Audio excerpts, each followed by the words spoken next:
You are listening to the Roberta Glass True Crime Report, putting the true back in true crime.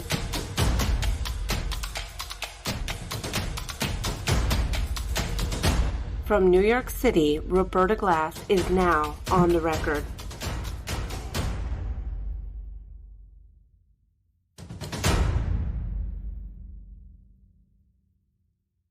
Good afternoon.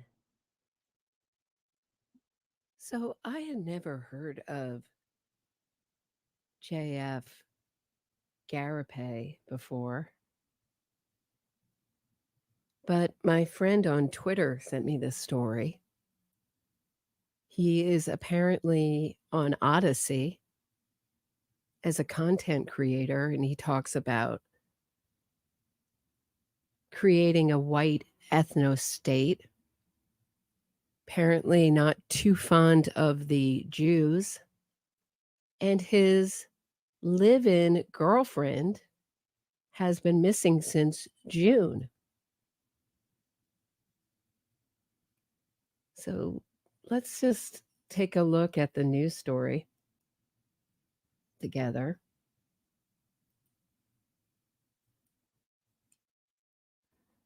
Okay, so this is PEI. Whoop, sorry.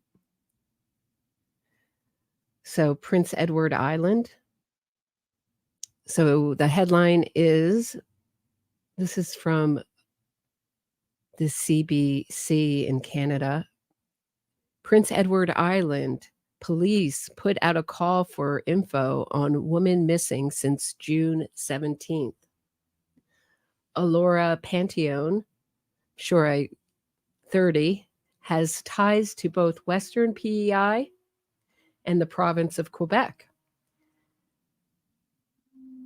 RCMP on PEI, Prince Edward Island, have put out a call for information on a woman who was last seen in mid-June after receiving a call from someone they describe as, quote, a concerned citizen, unquote. The last known sighting of Elora Patoine was on June 17th in bordered Carleton, the village that's home to the PEI end of the Confederation Bridge, linking the province to New Brunswick. Patoine is 30. She is 5 foot 10 inches and weighs 140 pounds and has brown curly hair. She speaks both French and English. Corporal Gavin Moore says the investigation began this weekend when police got a call expressing worry about Patoine. This is a high priority file, he said. We make efforts to follow up with all known contacts to that individual. We reach out and make sure that anybody who may come across them will let us know. He expects police will be conducting interviews and checking through any available surveillance video as they search for Patoine. Moore says Patoine has links to both Prince Edward Island and Quebec, and her last known address was in Western PEI. When someone goes missing, it has deep and far-reaching impacts for the person and those that they know, said a post on the Facebook page maintained by the RCMP. We ask that people spread the word through social media respectfully. Both Prince District RCMP and the Force's Major Crimes Unit are investigating. Anyone with information on Patoine is being asked to call Prince District RCMP, and there's the numbers. But more interesting was the reaction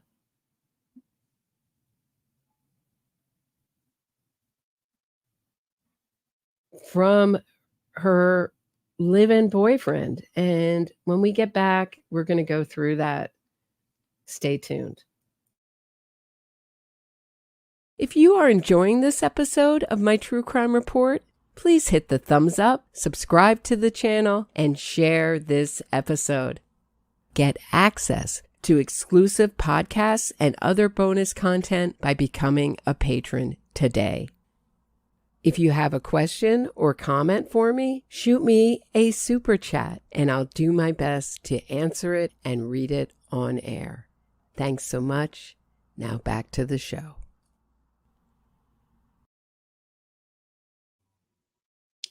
So here is JF Gariepy giving a very odd explanation. And so why this really triggered me is what we expect to find in a message like this is real concern for your girlfriend, what she's experiencing at the time, since you don't know where she is. Does someone have her?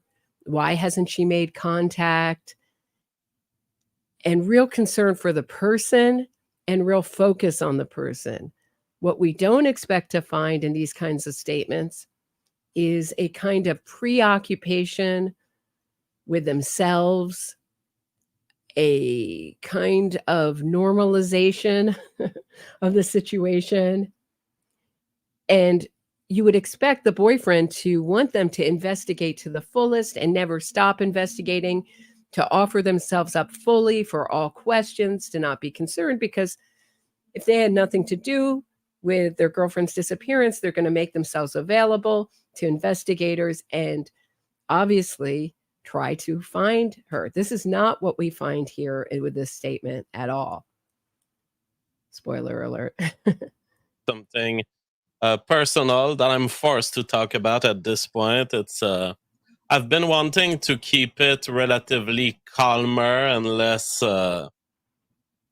public, but I've been forced by. He is a French Canadian, if I didn't mention that.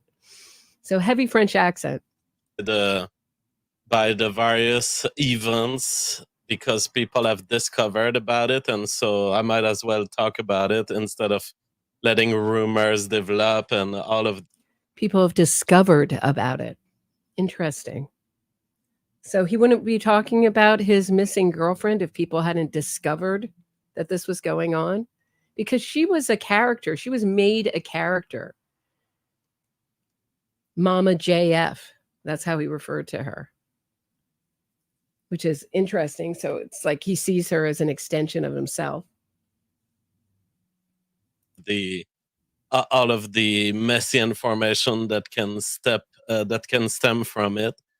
So yeah, it's the disappearance of Mama JF. Mama JF has been disappearing in the sense of not leaving any contact, not leaving. And so she's been disappearing. So he's normalizing this. He's saying she's a person who disappears frequently, not that she's been gone for months and months and months, and I've sat here doing nothing about it. Interesting to note that none of the people calling her in as missing were identified. Right? As himself. He was none of those people who called her in missing, it seems like, from that article, but we don't know.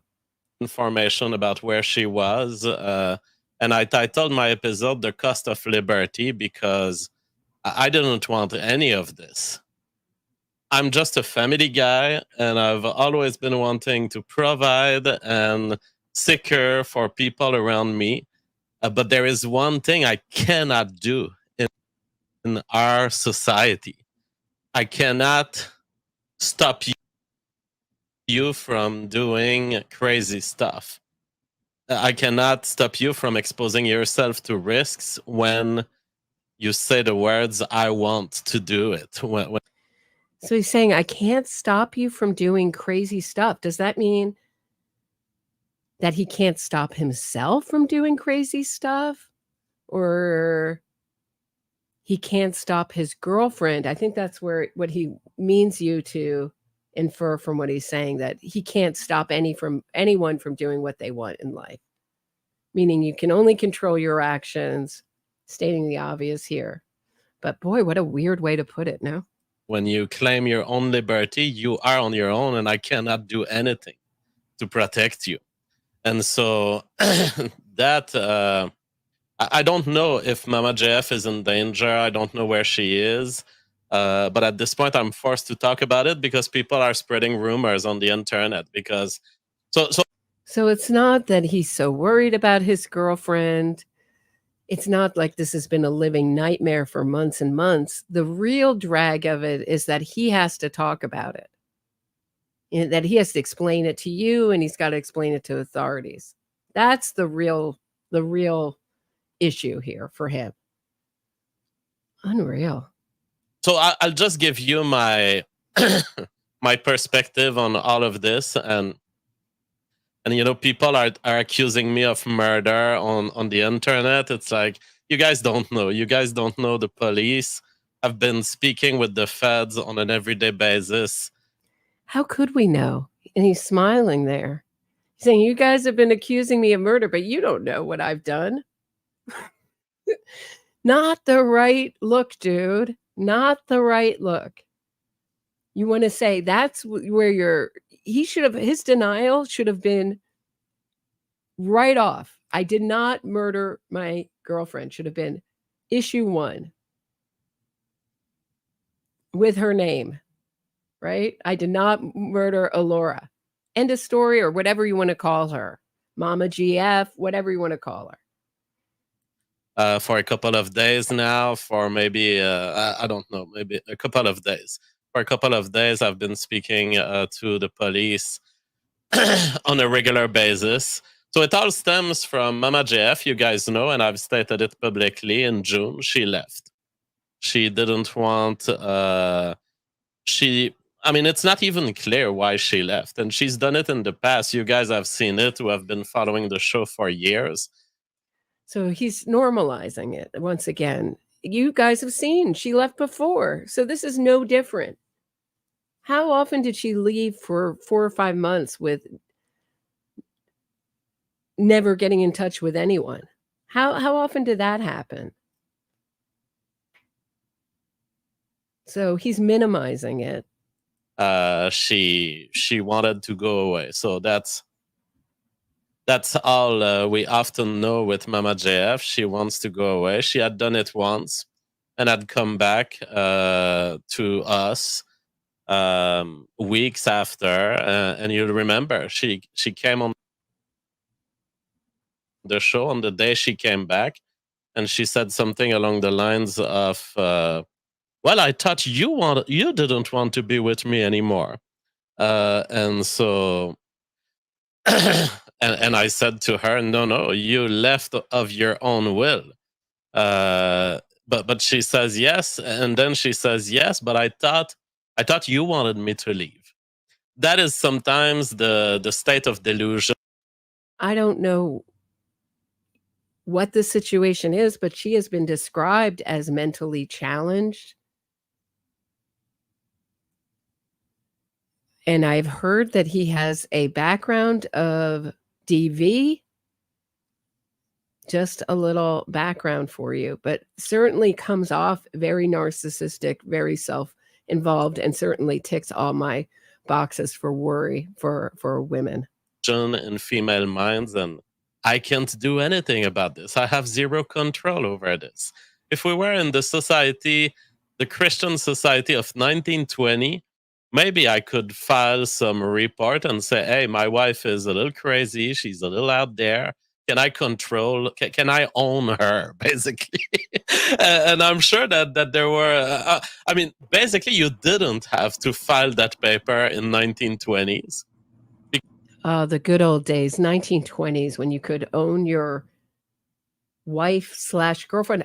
But he's not married to her, right?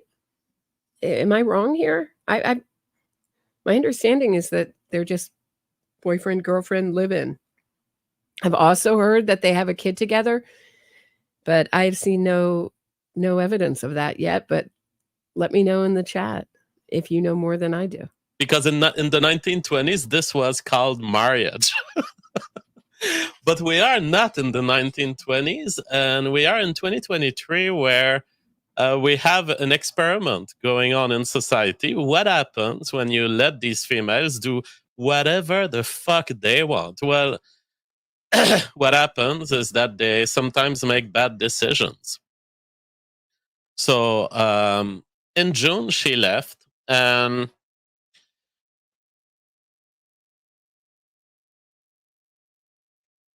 And 2 days after leaving, so she left and she had a whole plan. She had bought camping material. She was on her way to some sort of survivalist trip. From what I understood, it looked like she was preparing for life in the wild. She promised me when she left that she would always be reachable and that I would be able to reach her to deal with all of the official papers. That she owns a lot of stuff. And So she owns a lot of stuff. And should she have to, say, hand over her stuff to me when she's declared legally dead, that's what he's thinking about. He's thinking about how, how am I going to get her stuff?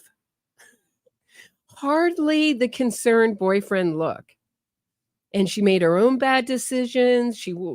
And when he said that she promised to always be reachable, that to me seemed inspired by some of the interviews he's had with police, because I'm sure they asked him, well, didn't it concern you when you saw your girlfriend leaving in survivalist gear?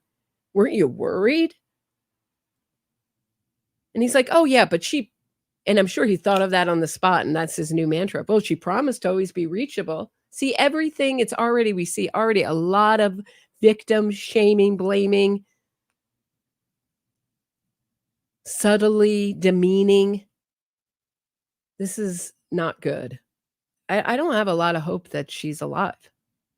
Sometimes I need her signature. And I was like, and although, we do have legal remedies for this, I was like, if you totally disappear, you might put me in trouble on some bills, on some, getting utilities and everything. So she promised to me that she wouldn't fully disappear.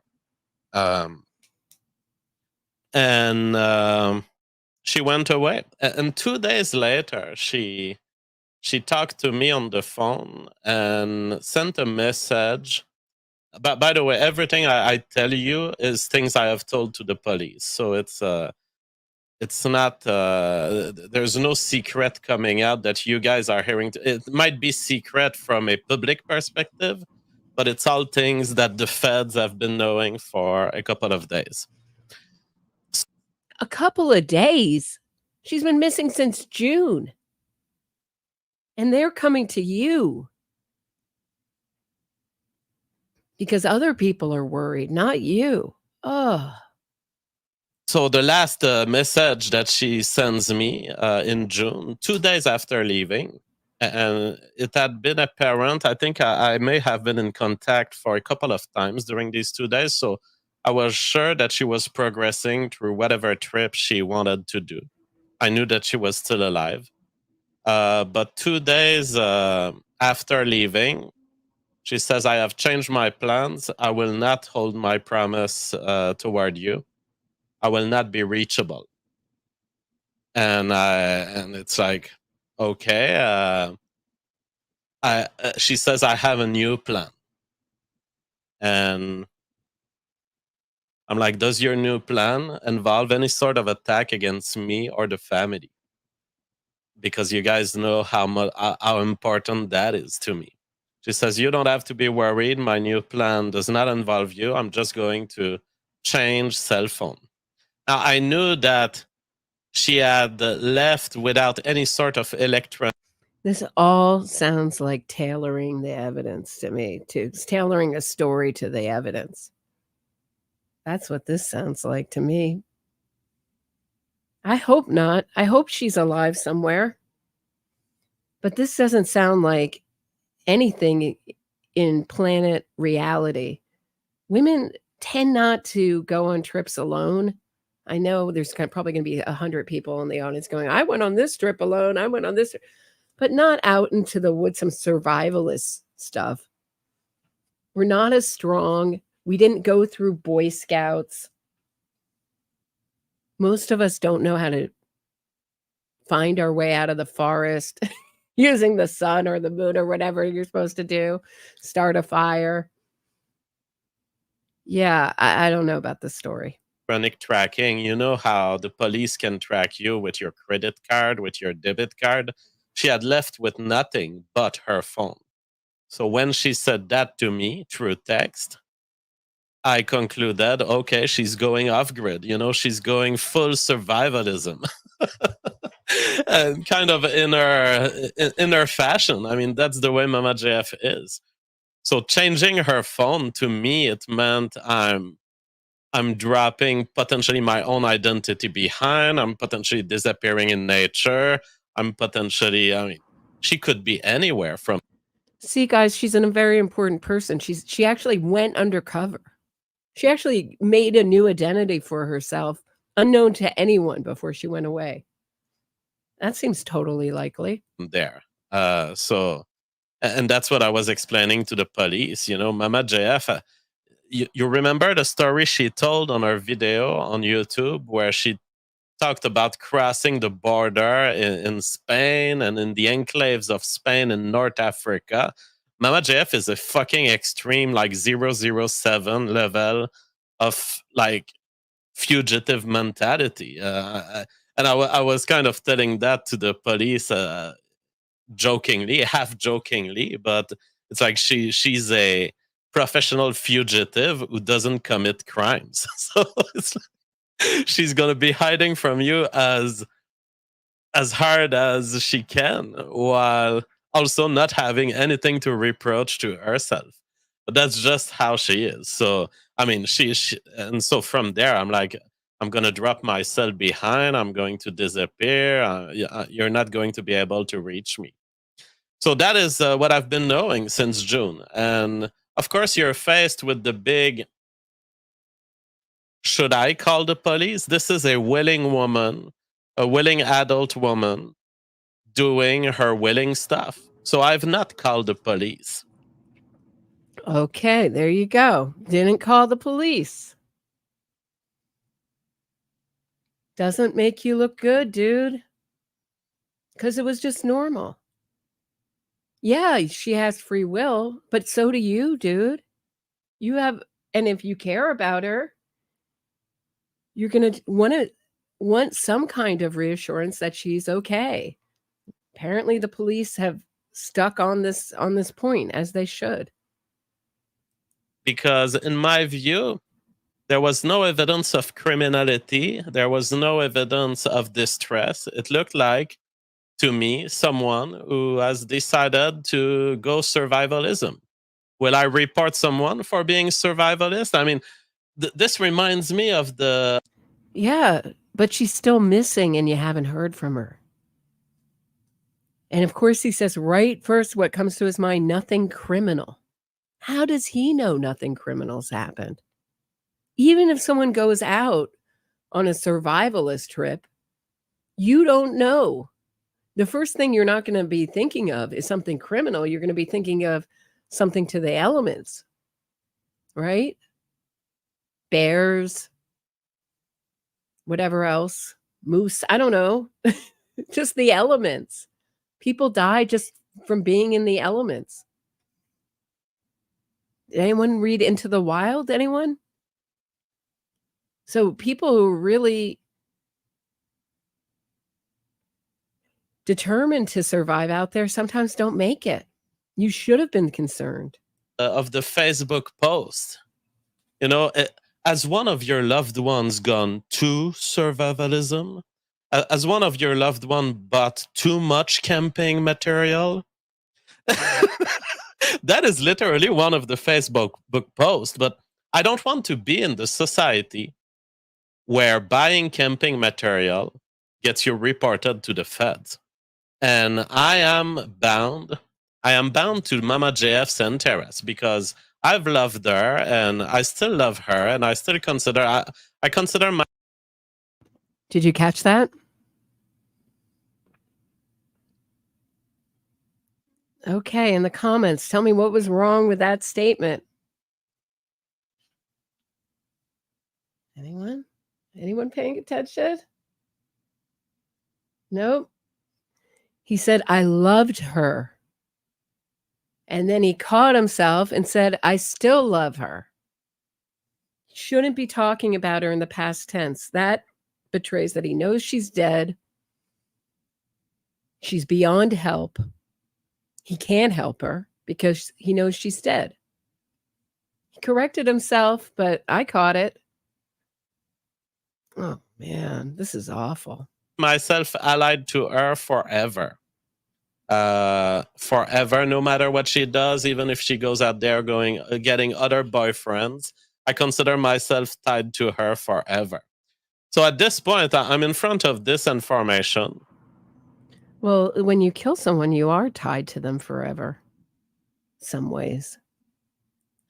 And I've decided that this was not warranting a call to the police in June.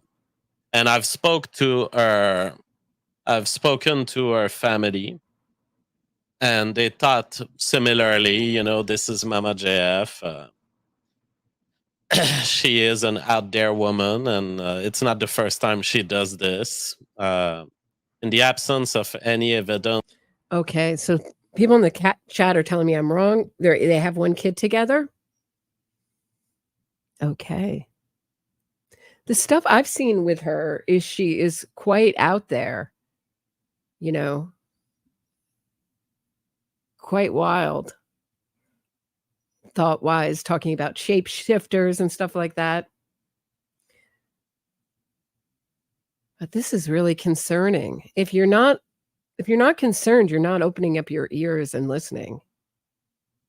Of harm, or that she's doing something evil to someone else, that there's no reason to call the police. And in fact, we even had someone in the family talked loosely to a federal investigator who was friends with us, and just asking, what is this? Is this a disappearance, or is this just a woman? He's laughing? What? So he's trying to tie himself to the members of her family who are talking to investigators and inquiring. So he's trying to attach himself to the innocent parties in the... You often see this also with people who eventually get charged and then convicted of crimes, where they align themselves with the police, where they say the police are doing such a good job. When the person hasn't been found, and they should be dissatisfied. He should be extremely dissatisfied with the police and unhappy with the job they're doing. But he's doesn't even think that there should be a police investigation. That's what he's saying through this. That it's all unnecessary. It's just her. She wants to go out there. Why are they even looking for her? Wild. This is one of the most wild statements that I've ever seen. And he's dumb enough to talk about it on a stream without a lawyer for 36 minutes? And interestingly, people found a stream right after her disappearance where he's talking about deep cleaning the house. Just a woman doing whatever she wants. And the investigator had actually, from what I heard, this is not an interaction that I had myself, but someone who was worried in the family spoke to an investigator and said, look, those are the facts. It's a woman. She leaves like this. She wanted to leave. She gets herself equipped with camping material and all.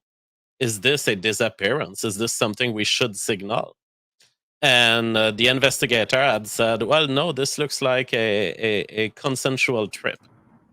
So I was reassured that not only was my judgment. So he was reassured by that. Why would he be reassured that it was a consensual? He already thinks it's a consensual trip. He was reassured that they wouldn't be investigating deeply into it. That's what gave him reassurance. All right, I'm going to just take a quickie break, and I will be back in a second. Meet you on the other side of the break. If you are enjoying this episode of my True Crime Report, please hit the thumbs up, subscribe to the channel, and share this episode. Get access to exclusive podcasts and other bonus content by becoming a patron today. If you have a question or comment for me, shoot me a super chat and I'll do my best to answer it and read it on air. Thanks so much. Now back to the show. Hey, here we are. converging toward the fact that Mama JF does not need help and that she's a free woman. She can decide to do this. And also, there was these social signals reinforcing that I wasn't the only one thinking this. Other people were thinking this also. So that was the state in June and July. But then, the months pass and now we're in October. When is it that worries are justified? And so there was a building up of stress in the people who love her. And my position has always been. See, we don't see any of that stress from him. The stress is coming from other people, and the worry is coming from other people. He's not worried because, in my view, he knows that she's beyond help. She knows it's a waste to investigate for him because it's only going to put criminal liability on himself, right? To all of these people, to any friend of Mama JF and to any person involved, my position has been, I saw her go. I saw her wanting to go. And so I don't need to call the police. But if you feel that it warrants a call to the police, I respect you and you go. See, I totally respect the good people, the caring people who cared about her. I'm going to normalize my behavior, which is totally abnormal, of not calling the police when my mother of my child has gone missing for months and months and months and months. But again, it's all about himself. This should be 90% plus about the mother of his child, Elora. What is going on here? Why are we still talking about him and his decision not to call the police? What are we're 12 minutes into this? Still, I'm still waiting to hear about the beautiful qualities of his girlfriend, wife. Go ahead and call them. And I will not say who ended up calling, but someone ended up noticing that somehow Mama JF was missing and maybe knew about me. I don't know. Someone noticed that she was missing. Boy, that doesn't sound good, does that? Am I crazy? Oh, I don't know exactly how it all happened, but someone ended up noticing, hey, there's this girl and her loved ones don't know where she is. And so they made a call. There's this girl. This girl is the mother of your child. This girl.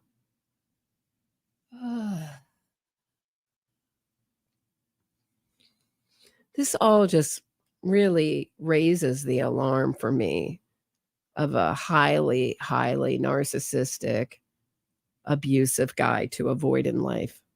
To the police, and this launched a whole investigation that I've been involved in for, I don't know, maybe 4 days, 5 days, I don't know. But the feds are coming regularly at my house. They are waking me in the morning. I sleep late, and all of my loved ones sleep late. We're just that way. We are computer programmers living in the night. That is just what we do. And I'm a man of the internet. My show is at 7 p.m. Eastern time, and it's not even the end of my day. So they wake me up every morning. There are days where they come once, where there are days where. Did he just plug his show? That's what's on his mind, to plug his show? He's like, and you can listen to me more tonight at 7. I get it, but I mean, I get that you have to promote yourself, but now's the time you want to promote yourself? Where they come twice.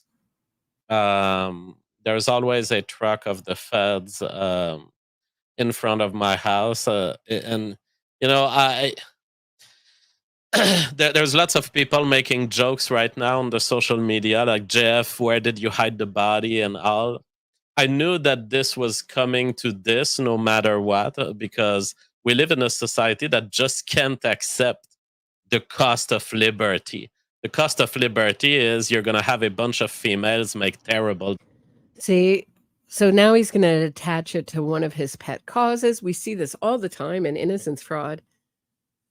So the reason that Adnan Syed got convicted was Islamophobia, Amanda Knox, anti-Americanism, West Memphis 3, satanic panic. Now he's going to say, if women weren't given all this liberty in society, we wouldn't have this issue, because I could just fill out a form if it was 1920 and get my property back. These men are so mediocre, aren't they? Beyond. This is how they deal with their mediocrity, is have pride in things that they had absolutely nothing to do with. Their race, their sex. Decisions. But no, I have not killed Mama JF, and I would be very surprised that I'm even considered a suspect in any way.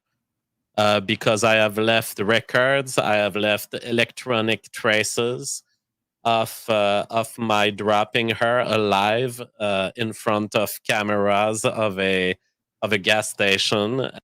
So I would say that I've left the electronic records. If I were investigators, I would be looking at his electronic records around the time. I'd be looking at her cell phone cameras. That's what he's worried about. So we talk about what's important to us. So I'm not like a huge believer in statement analysis. I think it's interesting, but really, I think it's really good to always open up your ears and listen to what people are saying. And this is what's coming to his mind now, is he's very concerned with the electronic records around her disappearance. And he's claiming that he dropped her off in front of cameras alive. Why would you even be thinking about that? Really, what he should be talking about is, I last dropped her off here. She couldn't be far, he should be concerned with finding her and thinking about where she could be. I mean, he just says she went on the survivalist thing, like out into the wilderness. Where? What direction? North, south, east, west? What are you talking about, dude? There has been plenty of electronic records of the fact that she was alive many days after leaving me, after asking me to drop her at a certain location. And yes, that there are so many cameras these days and credit cards purchases that I can prove. I would be very surprised that I'm anyhow considered a suspect, but the feds are still. I would be very surprised if I was even considered a suspect. Dude, you're the husband or the boyfriend. You have to know that you're always the suspect, because 9 times out of 10, it's the boyfriend or the husband, right? He has to know he's a suspect. He's saying my electronic records just clear me. Yeah, right. He's concerned about them. Still very thirsty for information. So they keep coming back. And honestly, I'm very impressed by the quality of their work. But it's like... Did you guys catch that? Now he's applauding the police who haven't found his girlfriend. He's applauding their work. This is very concerning. Very concerning. He should be dissatisfied. They haven't found her. They're doing a crap job. Instead, he's like, oh, they're doing a great job. Because they are for him, and they're doing a great job. They still haven't found her. As long as they haven't found her, they're doing a great job in his mind. As long as they don't get too close to him, putting charges on him. Oh, this is he may, she may never be found, and this cloud of suspicion might just hang over him for the rest of his life. I hope it doesn't go that way. they understand also that I'm a guy on the internet, so I'm not. I have a high security home. I'm not going to let them in, but it's like, okay, they want every possible detail they can have about Mama JF because they are. Did you just hear him say he doesn't want to let investigators into his home? So that sort of makes me think that she was killed in that home, and all the talk about drywalling his home and deep cleaning his home after her disappearance in June, that we're right to be worried that it may have happened there. They are on this program of finding Mama JF, and it's fascinating to see a bunch of professionals like this who really are interested in her safety. Let me tell you, I'm hostile to the government in general, but I've always known that within the police force, the vast majority of policemen are excellent, just excellent workers and professionals, and I see it in my interactions with them. They understand everything. So So more ingratiating himself with the police. They understand everything. They're wonderful professionals. I'm like them. I really admire them. See, I'm one of the good guys. One of the good guys. All these men do the same thing, say the same thing. It's remarkable. All these men who abuse women do the same thing, say the same thing, and they're all mediocre like this. That means, they're coming to me and they want to know exactly what she said before leaving. They want traces of where were you when you dropped her, who could know her, who are her friends. And it's like, I pulled Mama JF out of a lifestyle, and I never really got acquainted with this lifestyle. I'm not the kind of I don't have respect for human beings, especially not homeless druggies. So I'm not the kind of guy who. I don't think now is the time you want to be talking about how you don't have respect for human beings. This may not be the time to share that thought, dude. Who will approach a female and become friends with her male friends. So what I did with Mama JF is I extracted her from her misery and from her lifestyle, and I brought her to a greater lifestyle, cleaner, less craziness.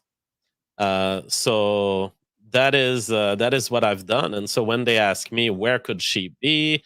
Is she friends with this guy? Is she friends with these guys? It's like I have just a general idea that Mama JF is a super social creature of Montreal. And that's what I've been telling them. So that's been so the feds being extremely, on their path of we need to save everyone. We need to save everyone. See, we need to save everyone, but we don't need to save my wife because she's beyond saving. I'm just telling you what I hear as someone who sat through 3 sex trafficking trials, who've covered many, many, many murder cases. This is what I'm hearing. And this is about as honest as I can be about it. I'm like, it's amazing to see the conversations between them and me, because I'm actually less motivated at finding Mama JF than they are.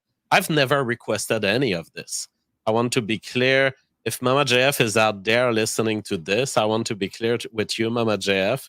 I've not been requesting an investigation.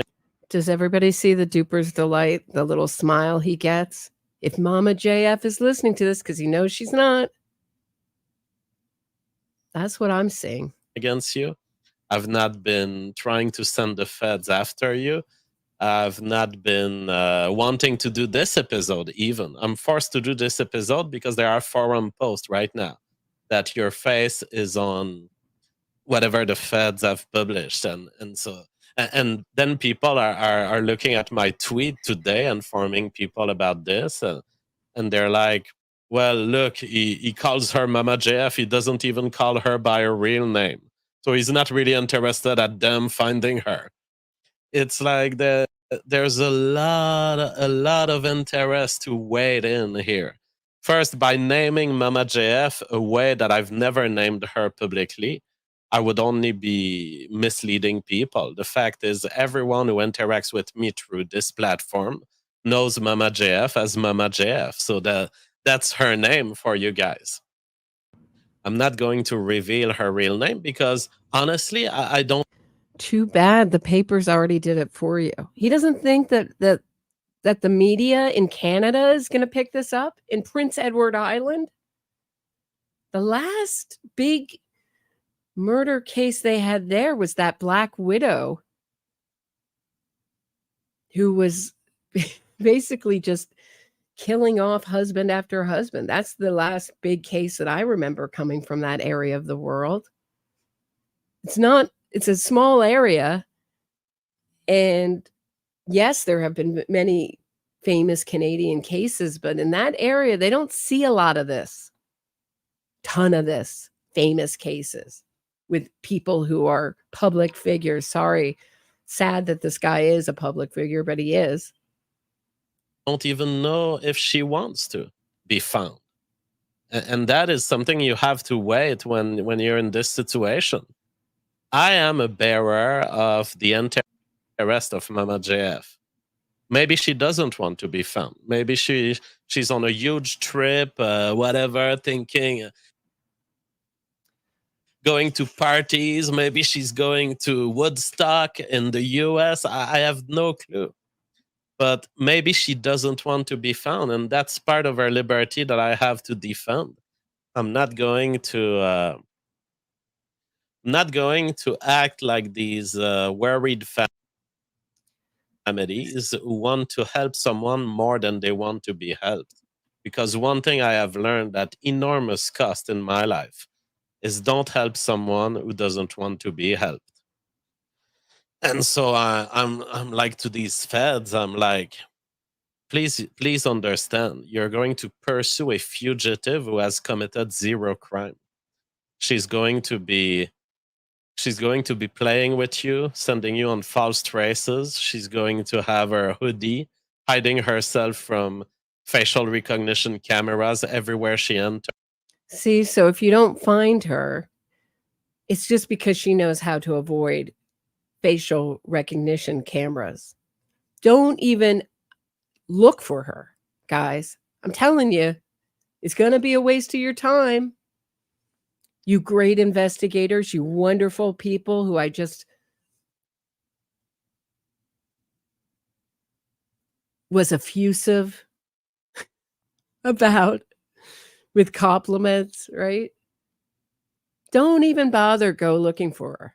It's just going to be a waste of your time. Everybody's time is going to be wasted looking for her.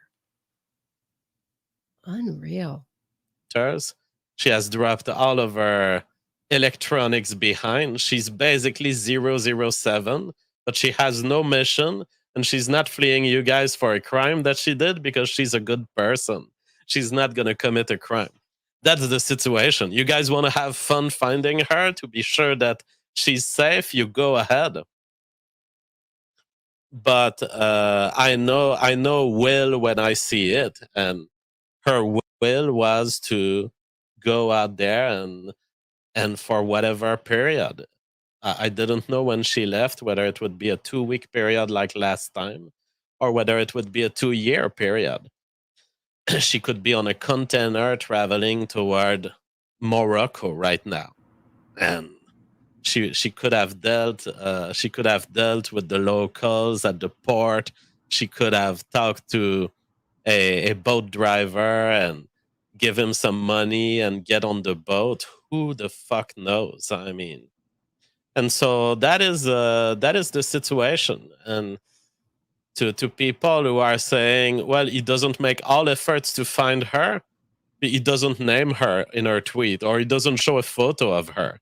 I'm not going to show a photo of her or name her when this is not my quest.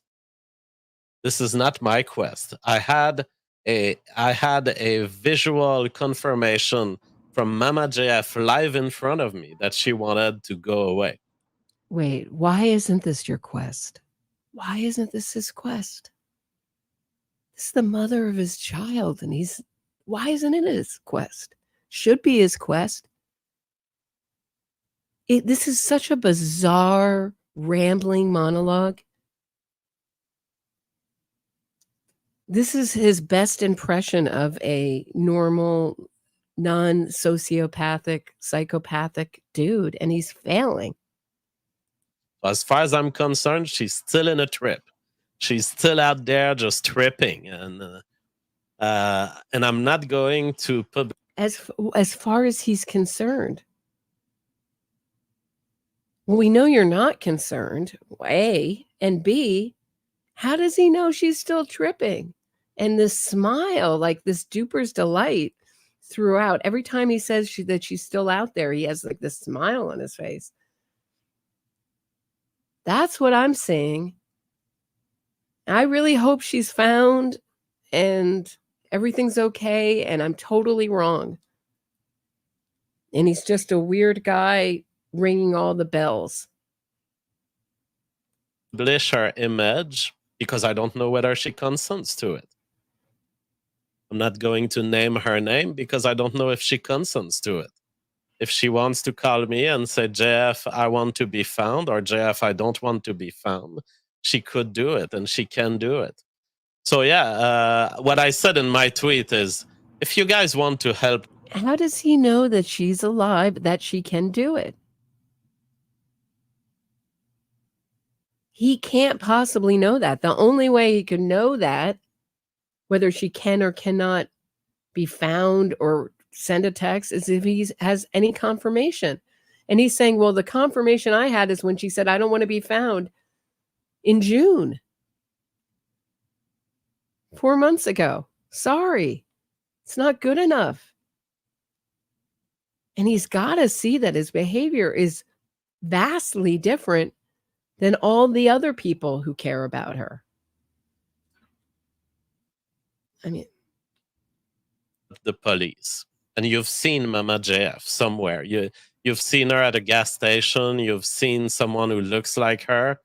You just call the police. Or he's saying, don't call the police. Send it to my email. So if you have tips, and don't troll me. That's what he's concerned about, is getting troll emails.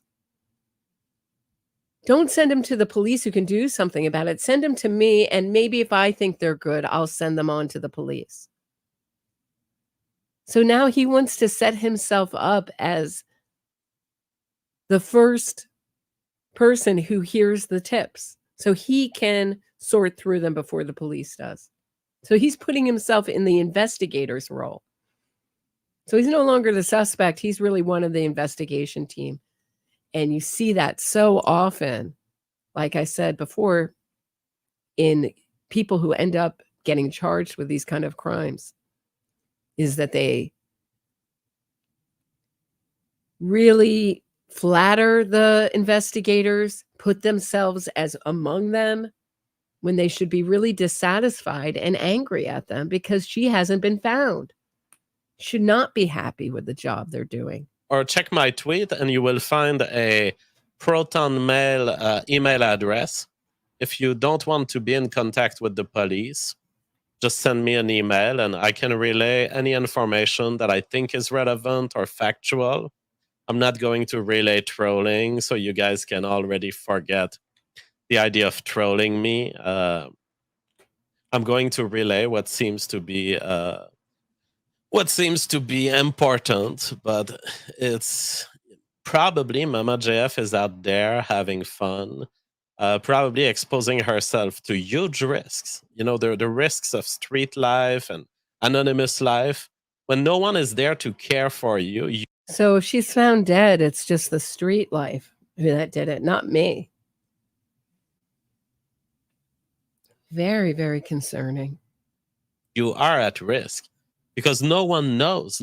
No one knows if someone has raped you and just put your body in a ditch. and no one is there to check. That's the consequence of anonymity. That's the consequence of having no one. That is the cost of liberty. But we've chosen to, and Mama JF has fully chosen to run with that cost. So it's like she has her husband right here, ready to care for her, ready to give her security and comfort, and not demanding anything from her. She chose to expose herself to whatever risk it is, and she totally has the right to do so. Shadow Band says, if someone could get away with murder, it's JF. But if someone could get away with faking their death, it's Mama JF. That is absolutely correct. I mean, you have found an interesting duality right here. So he says, yeah, I think I could get away with murder. See, it's equally likely that she faked her death, guys.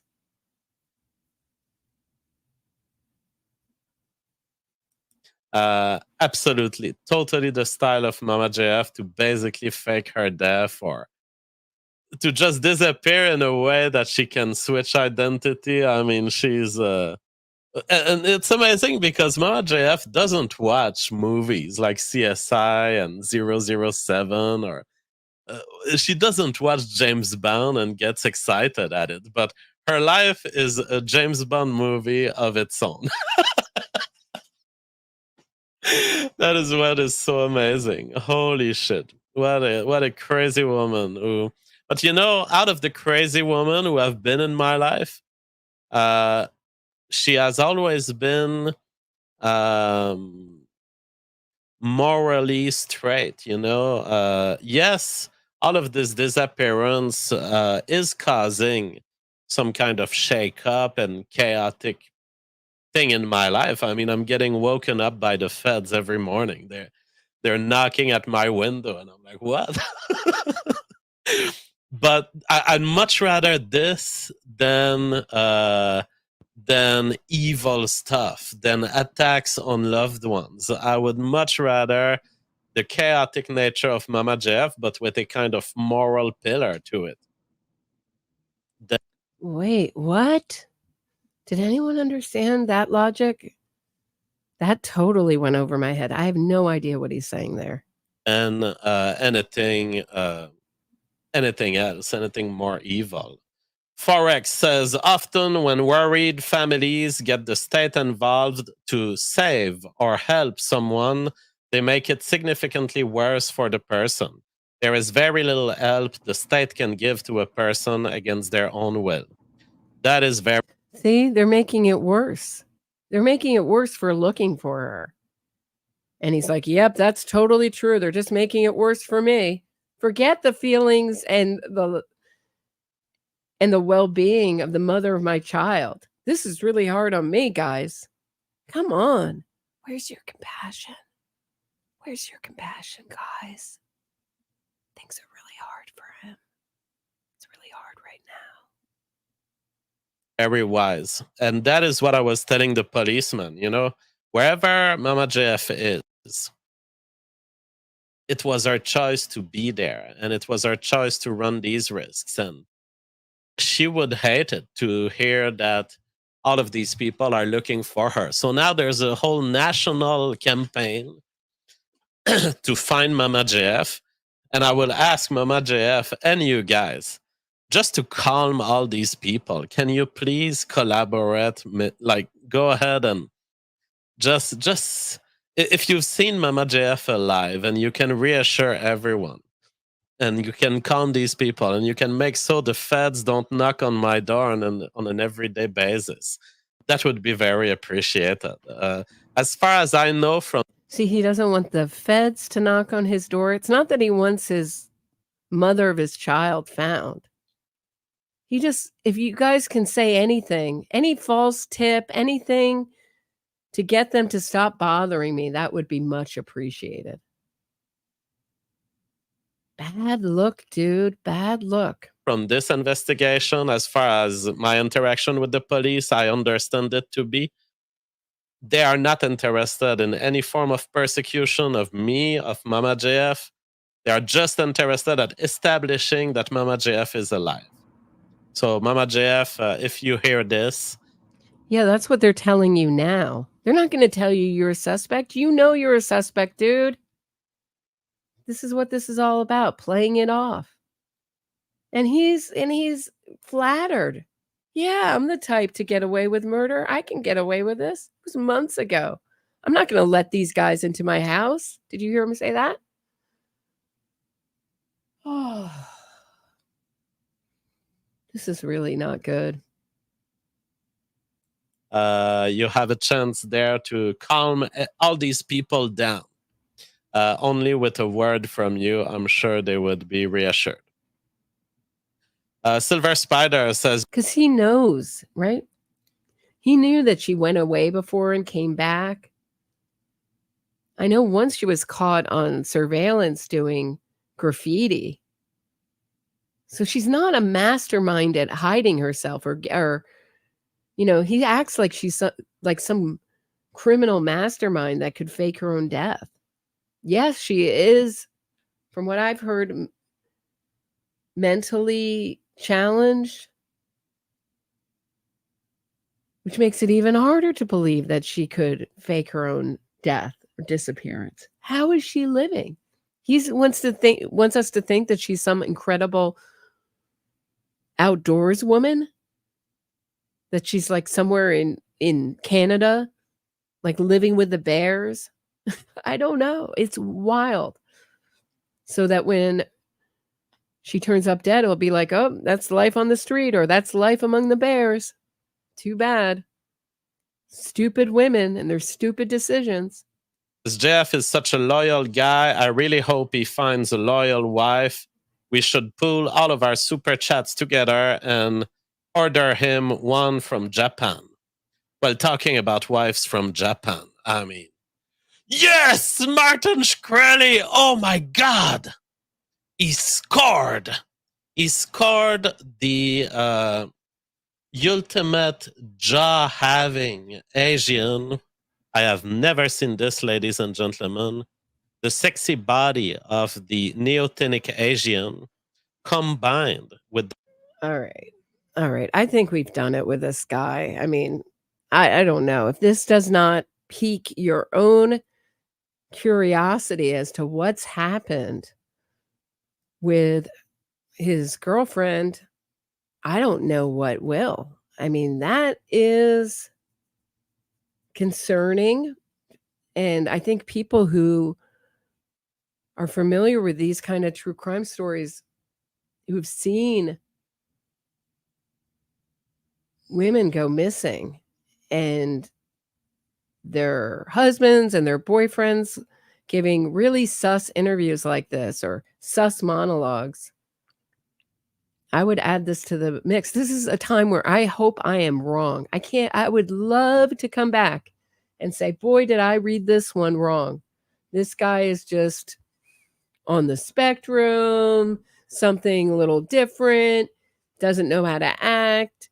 And it wasn't weird at all that he never called the police when his girlfriend, mother of his child, went missing for 4 months and just happened to clean his house and redo his house in really unusual, never heard about before ways.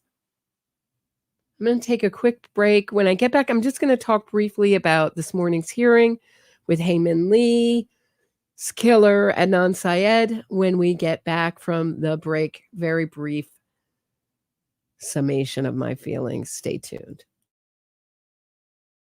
If you are enjoying this episode of my True Crime Report, please hit the thumbs up, subscribe to the channel, and share this episode.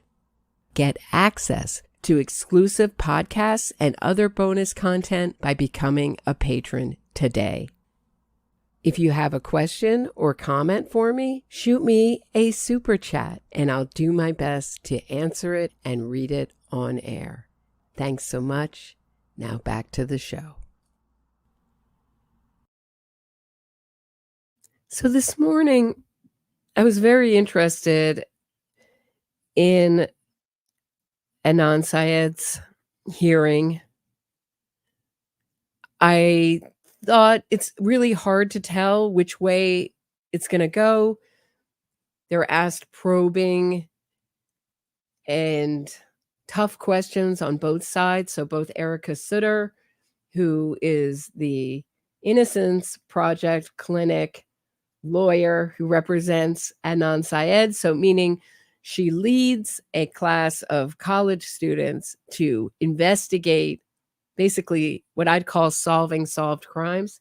So to investigate the innocence of convicted killers. And Adnan Syed, I believe they are the ones who came up with these amazing new suspects. One of them is Adnan Syed himself. The other new evidence is the DNA on Heyman's shoes. And of course, Mr. S, who has a really, I think they would have a really hard time tying him to the crime, but okay. None of that was really on the to be discussed.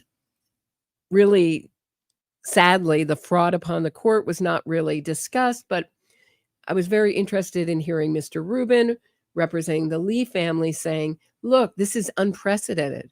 We've never had both teams aligned so totally before. And what he's saying there is like, look, we've never seen it before where these DAs are former defense attorneys and they're there totally concerned with Adnan Syed's interest. And there's nobody there representing the victim or the people of the state. The DA is now totally another arm of the defense. And I thought it was interesting at the end when Erica Sutter asked, suggested to the court that they could have some kind of advisory decision, meaning like a decision like this was very bad, but we're not going to rule on this case. We're going to just leave it as is. It doesn't have to have a redo, but we want to say that this was very bad, the way this was done, and we shouldn't have these kind of in-camera meetings, blah, blah, blah, or something like that. Something that doesn't count. And I'm hoping that they don't go that way. I hope they make a decision. I hope it's the right one. I'm thinking that probably, if I had to guess, they'll probably narrowly decide, meaning a narrow decision for the Lee family. And then there will be some kind of deal made for Adnan Syed, because with what I've seen before in these kind of hearings where the fraud would really be exposed, in my opinion, they tend to not happen. Some kind of deal is made before the evidence ever gets to be discussed or gone over or proved or witnesses sworn, and we have some kind of real discussion of the evidence. That's what I have for today. Have a great one, everybody.